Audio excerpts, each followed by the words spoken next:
Entrepreneurship, correct? Well, it's good. That's a great question. So I'm recording. If hopefully no one minds if I record.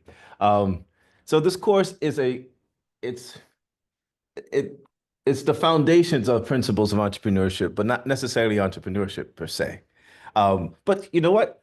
I'll let some of our students explain what this course has been about the last couple of weeks. Any volunteers? Okay, you gotta get on here.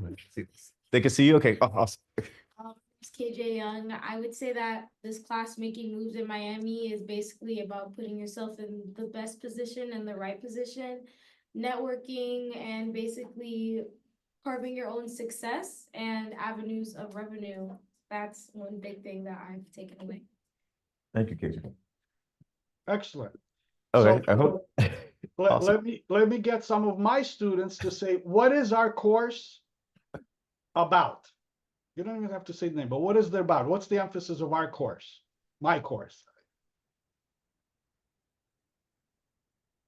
Diana, you're muted or something.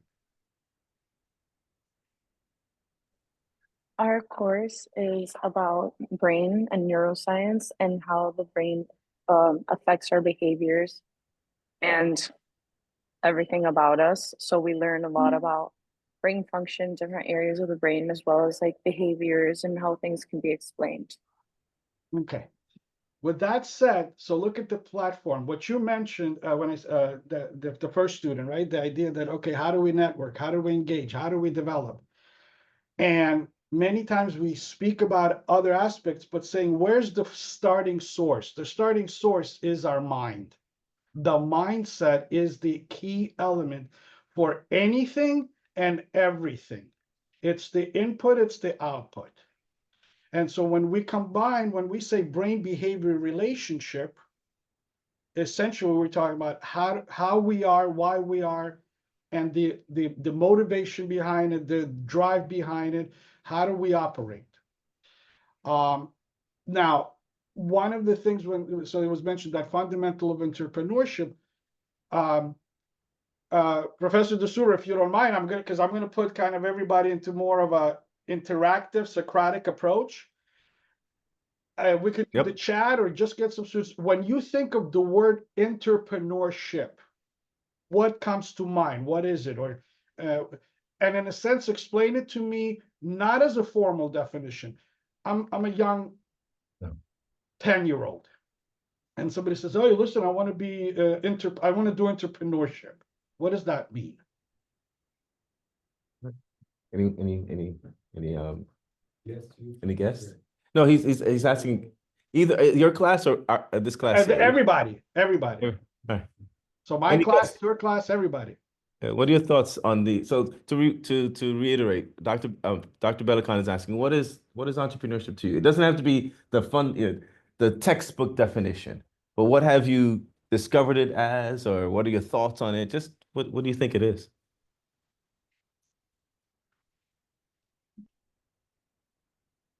Start something new. To start something new. To develop an idea. To develop an idea. To solve problems. To develop an idea that gives you a profit. To develop an idea that gives you a profit. Ooh, go even further. Okay. Yeah. So now let's look at that, and I'm gonna, of course, have my class. Do you hear anything that you could say, well, that's what the brain behavior connection is? So I'll give you the first clue. Some of the things it says, well, coming up with an idea, learning something new. Those are, so your mind comes up with stuff. When you're learning, my brain, my mind has to learn. I got a problem. Every day we have a problem. How do I get to school on time? Even though I know the road, but essentially I am solving. And then if there's a novelty, that's something new. There was a traffic. This was unexpected, right? So I got a plan, organize, sequence. So when you think about it, are we talking about business or are we talking about life as a whole? And entrepreneurship is living. The profit is What's the outcome you want? I want to feel good. Technically, that's a profit too.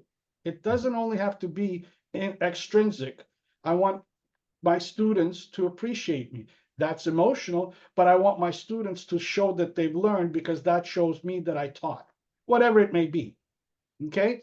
So now for my students, what part of the brain do you think would you say that that's where a lot of this planning, organizing, sequencing, what part of the, I'm going to give you a more of a clue. What lobe would be regulating this?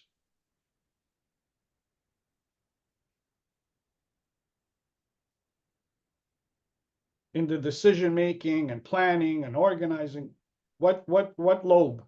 Frontal lobe. Excellent. Okay, very good. And what is the frontal lobe known? It's known as the executive. And so when you think of a CEO, you are the CEO. We are CEOs of life. We're running an operation constantly. Right now, you are in a meeting. That's part of your coming up with ideas, hearing something, making connections. It's your decision. Actually, sometimes there's a confusion about, but I have to get motivated. Motivation, if the root is, what's the root of motivation? Motive. So I'm going to give you a legal sort of perspective or philosophical. Is anybody motivated to murder? I give this extreme example for the reason for you to think. When you say, well, I'm not motivated to, study or start my homework. When there's a motive, what that means is I have a reason. It's irrelevant. It really is almost irrelevant how you feel. I have a reason, and I see that I need to study. That's why. So I could get a certain grade, so I could get the diploma I need to proceed wherever I need. So that entrepreneurship, when you say, well, I have an idea, and we have many ideas, do I want to get up and be disciplined to execute it? Well, do you have a motive? Is there a motive? So motivation follows action, not the other way around. Interesting.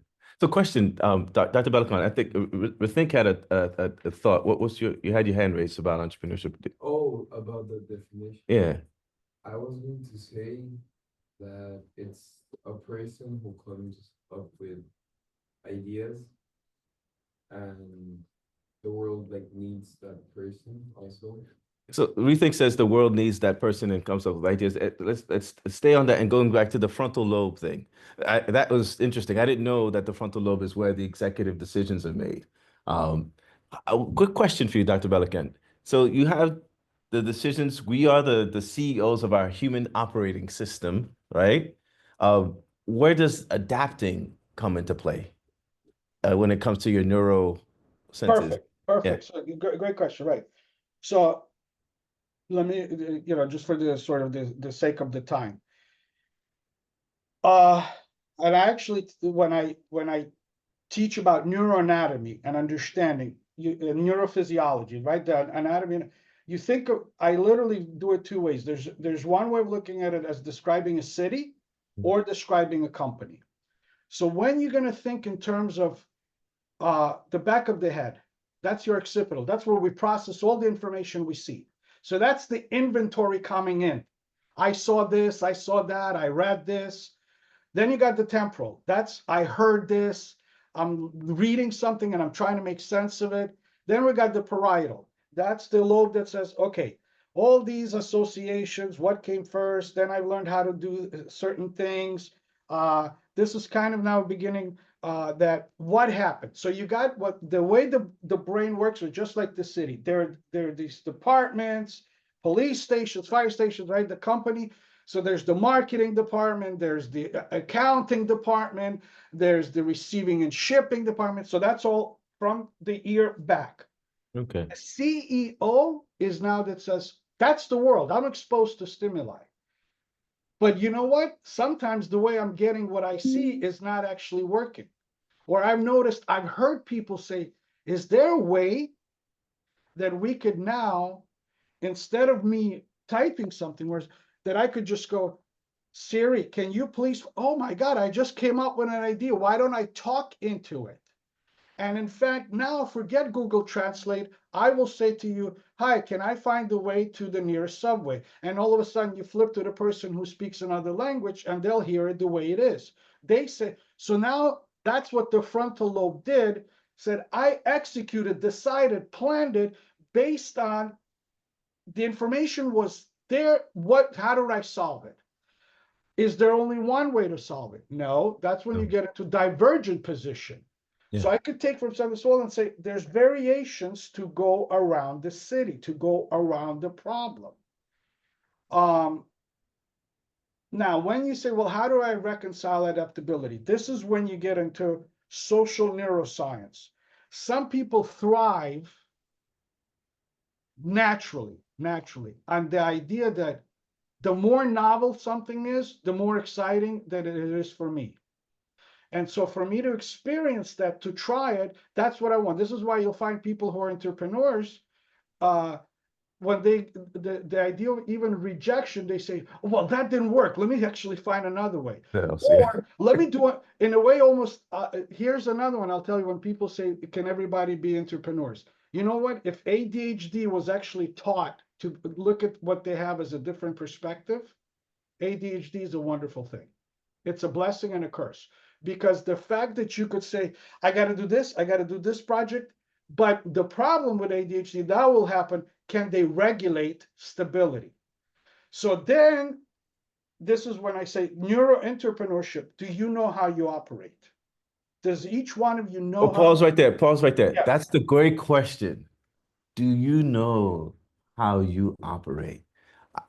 That ooh, that your students should pause and think about that, right? That process, right? You just put in that input. I mean, you just sent that out. The mind now, like you said, the back of the head now just got that information. Now we have to think about what moves us, what motivates us to take action. Do you know? I don't know. That's a great question for me. I don't know. Yeah, no, and this, yeah, I mean, I would stop right there and actually process. Do you know how to operate? Can you even understand my questions? And it's the same thing. How do you study? And people go, what do you mean? I don't know. I just read. No, no, no, no, no. How does your mind operate? Do you know? My mind works in acronyms. In fact, when I create a way for me to help me learn, I will set up little patterns to people will go, oh, there's a neuromyth, by the way. I've taught that in my class. I'm a visual learner. No, you're not. There's no such thing as a visual learner. And you go, what? You go, here goes. If you're a visual learner, let me show you how to do surgery and then perform it after I conduct it. Visual, or technically, if you read something. So when you say I'm a visual learner, no, that's the modality. I want to know, how do you learn? You know what? If you explain to me a small part and then I start building on it, okay, we're getting somewhere. No, you know what? Give me the whole idea, and then I got to break it down in little pieces. Then I see the connection. Okay. You know what? I need to look at something for 10 minutes, create that in my head, and say, what's the relationship? No, I got to read the whole thing, let it sit there, and then do you know how do you operate?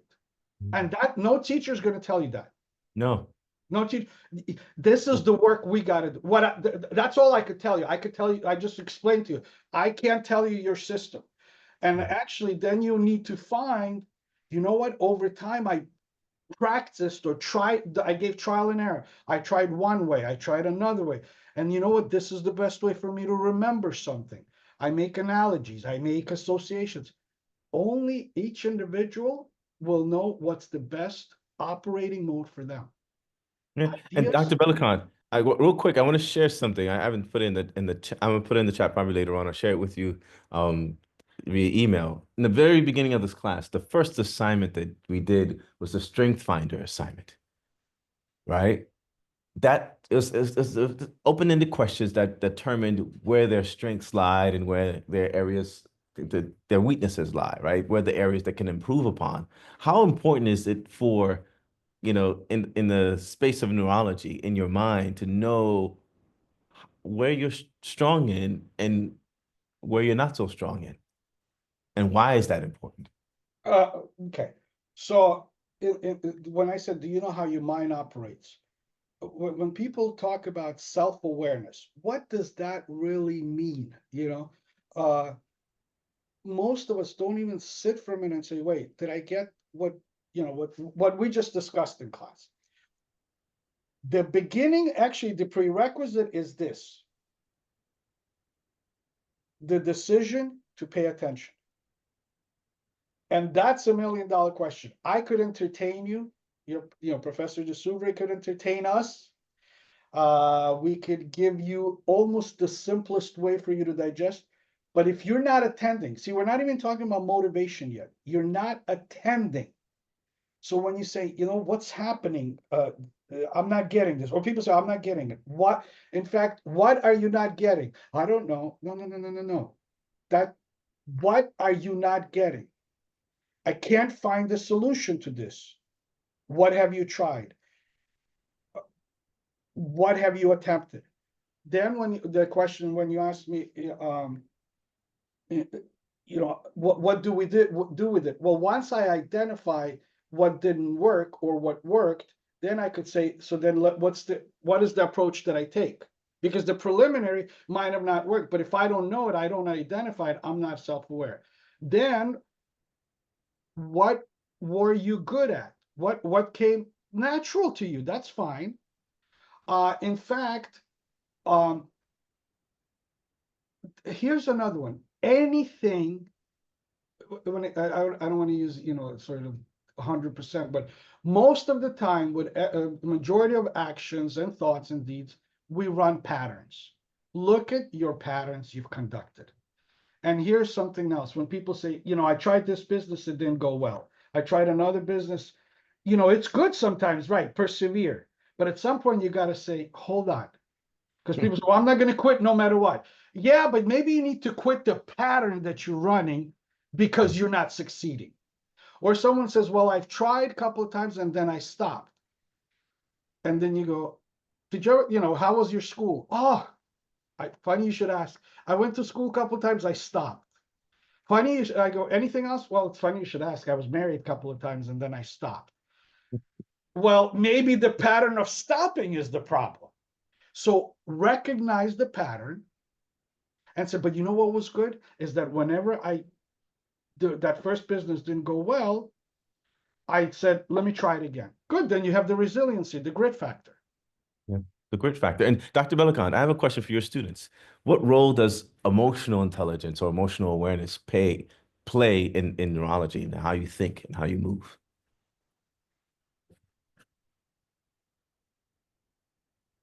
So let me help you out just to what he's asking. Where's the emotional brain, what we refer to as the emotional seat in the brain? What system? Aisa, you know what it is. You just went, oh, I saw you reading it up on your ceiling. And I said, we thought, yes, go.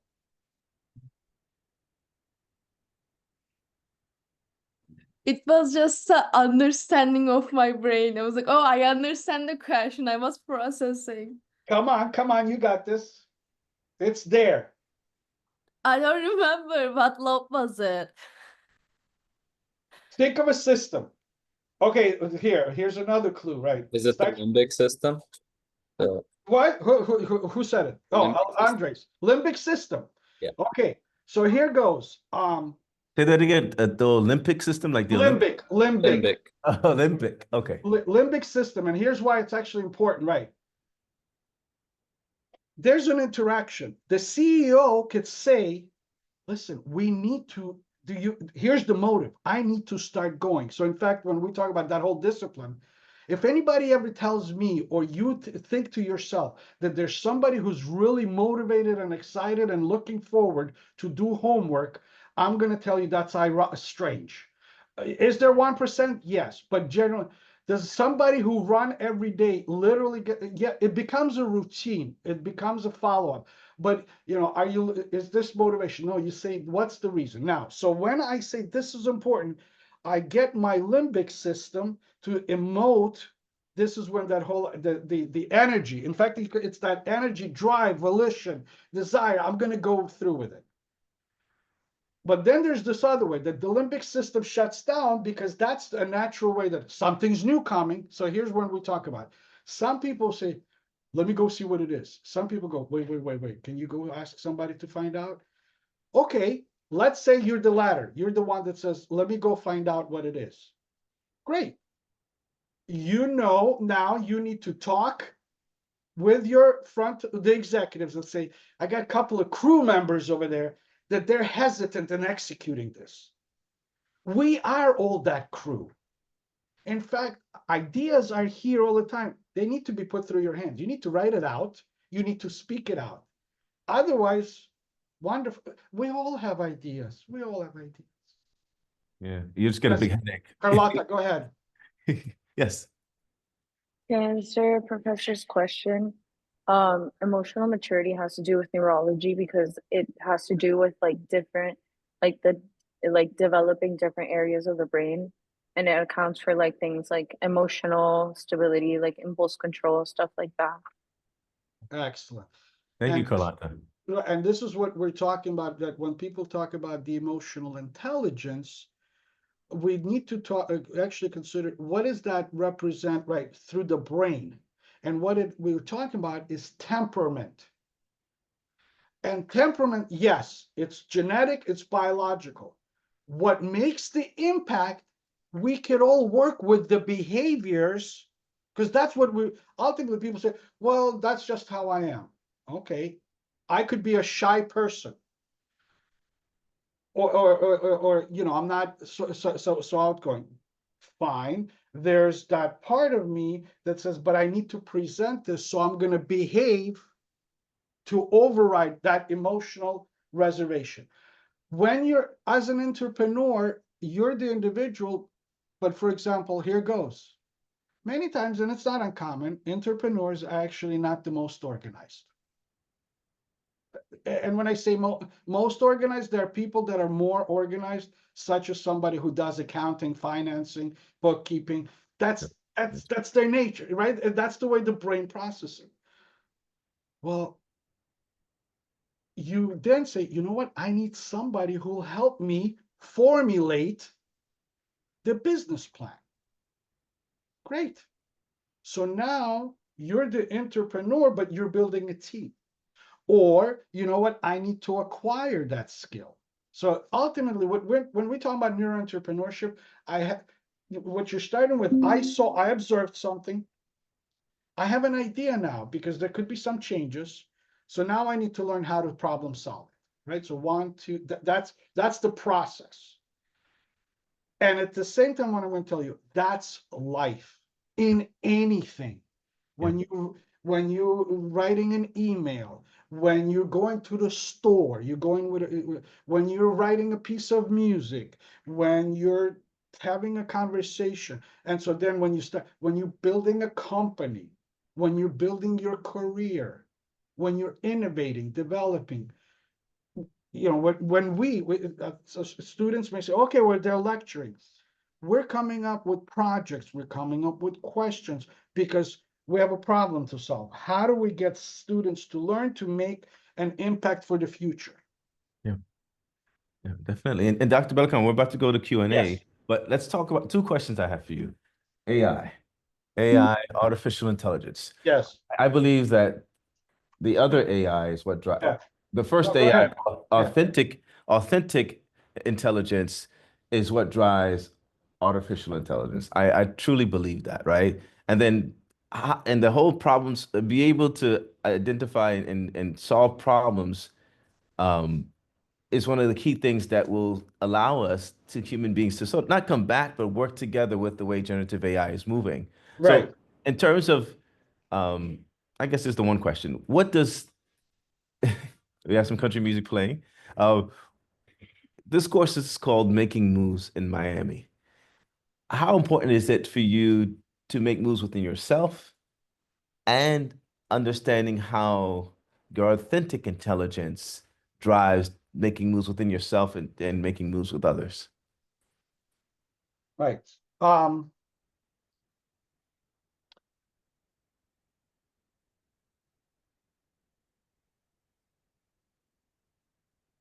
The essential element for us as human beings. And so I'm going to go a little philosophical, a little bit psychological, a little bit neuroscientific. How do you know you're sentient? And here's that question of sentience is, what if all this is nonsense? What if this is your dream right now, right? I don't want to get too much into philosophy or that neuro. How do you know? How about if you're really just right now under some influence of substance and this is all imagination, The right? Matrix. What does that really mean, right? So the idea that how do I know I'm sentient? Know thyself, er cognito sum. I think, therefore I am. There's all this stuff going on in life. I get the information, but I'm going to process it. So when you ask the AI, I don't know if, can you see this, the title? Yep. Brain Well, computer. as a neuroscientist, I'll tell you, AI is a tool, but it cannot reason. It cannot. When people say, "Oh, AI," yes, it could generate an essay. In fact, it could generate right now in my chatbot. I could write your plan. I could write you a business plan, and it'll give me the analysis and projected numbers and the assets and liability and all the expected overhead costs. It'll do it. But you know what? It'll be missing. And I say, but what if this happens? And it'll say something. Yes, there's potential for such and such. And again, it'll spit out a programmed response. This is the more of a neuropsychological answer I give. Patients come to me because I also, and they'll start, and I actually had to, make them commit to an act. Do not read WebMD. Because that's AI. And by the time, and I've shown them, they come out, they have a brain cancer. No, it took me 30 plus years. Okay, I may look young, but see, my beard is white because 30 plus years to put all that knowledge to apply. And that's the difference. Can you apply and use? And for my research project, students always, you could Google stuff, you could read articles, even if you paraphrase it. Now what? How can you implement it? And for what? And for what? Yeah. Profit? Okay, great. But there's different ways to get a profit. Why did you select it that way? I don't know if that kind of answers, Professor. No worries. But so in conclusion, what advice do you have for our students here at FIU's Honors College in terms of the role the brain plays in their, in their journey?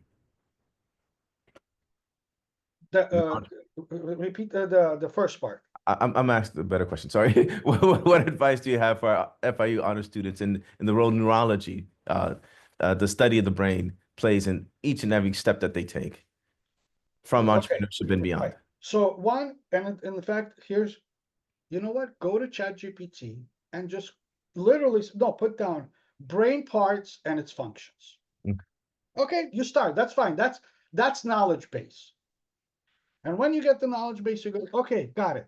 And then you go on your own, you take a little notebook or whatever, and you say, how do I think?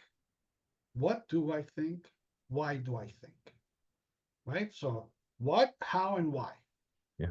Why do I believe that I'm good at this? Why don't I believe I'm not good at this? Why do I believe that wealth comes from luck? Whatever it is, right? I just go, and then you go. So there's a brain part that says temporal lobe, which tells me that that's where I understand the information. So how do I understand the information? And you use the knowledge base of this is what the brain is like. This is what happens. But do I know my system? No one can tell you your system. That I'll tell you right now. No one can tell you that your system. In fact, the analogy I would say is this: do you know what software is running in your brain? I could tell you what part of where your hard drive is. Like I said, frontal lobes, temporal, parietal, occipital. Okay, I could tell you this is where you read, this is where you listen and understand, this is where you process space, and this is where you decide. Okay, but how? Do you know your cognitive model? Only you, each one of us, only, and that's what we need to say. Yeah, I wonder how, and pay attention. People will say, "Oh, I'm hungry." How do you know? Well, my stomach is doing something. Okay, So why are you reacting right now a certain way to your professor or to the homework?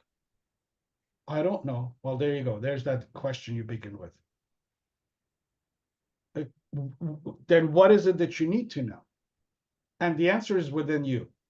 The answer is definitely within us. So, ladies and gentlemen, please give Dr. Belokon a round of applause. And right before we go to Q&A, we often do something, even though you're there and I'm here and we're everywhere. I'll send it to you when I see you on campus next time. Yes. I'll send this to you. I'll see if I can put it on camera. So, Dr. Belokon, you have a certificate of appreciation. Thank you. Thank So you. that it reads, this certificate is proudly awarded to Dr. Eric Belokon. We take great pleasure in presenting this certificate of appreciation to you, our Making Moves in Miami, Florida International Honors College guest speaker, Dr. Eric Belokon, in recognition of your valuable contribution to our community during the 2nd day of April, 14 days before my birthday. Awesome. Awesome. Thank you very much. I appreciate it. No worries. And- Does anyone have any questions Yes, before? anybody. Any thoughts? I think they think it's very strange that we have a psych doctor in neurology and entrepreneurship, but it makes perfect sense to me. Here, well, let me see if I can depart on something. Actually, oh no, it's in my PDF, but okay, hold on. You want me to share? Can we? I could set Oh up. yeah, I could share the screen. Hold on. Okay. Let me see.